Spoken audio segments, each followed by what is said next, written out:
Baik, Assalamualaikum warahmatullahi wabarakatuh. Perkenalkan, nama saya Ahmad Al-Badawi dari Stein Majene, Prodi Hukum Keluarga Islam. Di video kali ini, saya akan menjelaskan materi mengenai mata kuliah ilmu falak. Materi yang saya bahas kali ini ada dua. Yang pertama mengenai pengantar ilmu falak, dan yang kedua mengenai sejarah perkembangan ilmu falak. Yang pertama mengenai pengertian ilmu falak. Ilmu falak berasal dari dua kata, yaitu ilmu dan falak. Ilmu secara etimologi, ilmu berarti pengetahuan. Sedangkan falak berarti orbit atau lintasan-lintasan benda langit, khususnya bumi, bulan, dan juga matahari.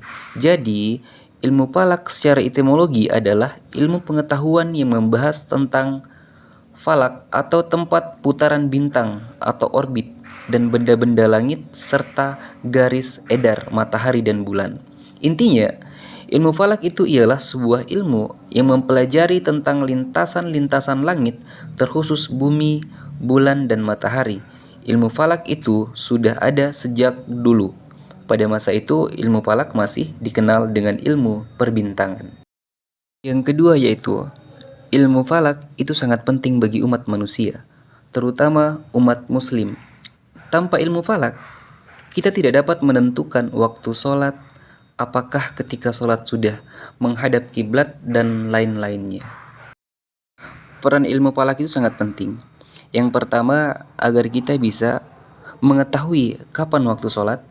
Yang kedua, agar kita juga bisa menentukan arah kiblat kapan terjadinya gerhana.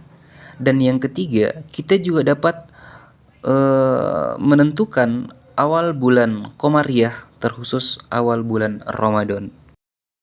Ilmu falak dibagi menjadi 5 jenis, yaitu yang pertama, ilmu astronomi, pengetahuan yang mempelajari tentang benda-benda langit. Ilmu astrologi, ilmu yang dihubungkan dengan perkara-perkara goib. Ilmu astrofisika, ilmu yang mempelajari benda langit menggunakan hukum, alat, dan teori ilmu fisika. Ilmu astrometrik, ilmu bertujuan untuk melakukan pengukuran terhadap benda-benda langit.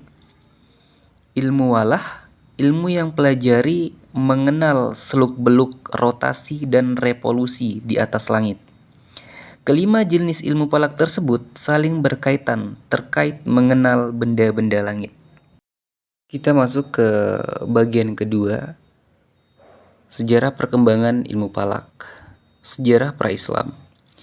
Ilmu falak ini sebenarnya sudah dimulai pada zaman Babilonia, Mesir kuno, Cina, India, serta Yunani.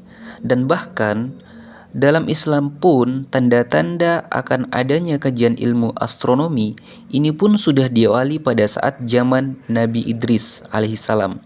Pada masa itu, kondisinya sedang dalam pencarian Tuhan, yang mana Nabi Idris menguasai dan mengamati benda-benda luar angkasa seperti matahari, bulan, dan bintang. Bagian ketiga, ilmu falak dalam peradaban Islam. Sebenarnya pada zaman peradaban Islam, Rasulullah SAW ini ilmu falak belum terlalu mengalami perkembangan yang signifikan. Karena pada saat itu umat Islam hanya disibukkan dengan perang jihad. Perang jihad itu sendiri perang yang menyebarluaskan agama Islam pada pelosok dunia. Sehingga aktivitas untuk mengkaji tentang astronomi sangat kurang sekali. Jikapun ada, itu hanyalah sebatas pengetahuan-pengetahuan yang diberikan Allah Subhanahu wa taala kepada nabi, dan belum ada pula kajian ilmiah yang berdasarkan ilmu pengetahuan. Tetapi pada masa ke masa setelah Islam menyebar dari luar Mekah dan Madinah, disitulah sahabat Nabi sudah mulai mengkaji ilmu falak. Bagian keempat, ilmu falak di Indonesia. Pada masa itu, para ulama pergi berguru untuk mempelajari ilmu falak ini. Setelah selesai, para ulama pun kembali ke Indonesia, khususnya di Pulau Jawa, untuk mengajarkan mengenai ilmu falak.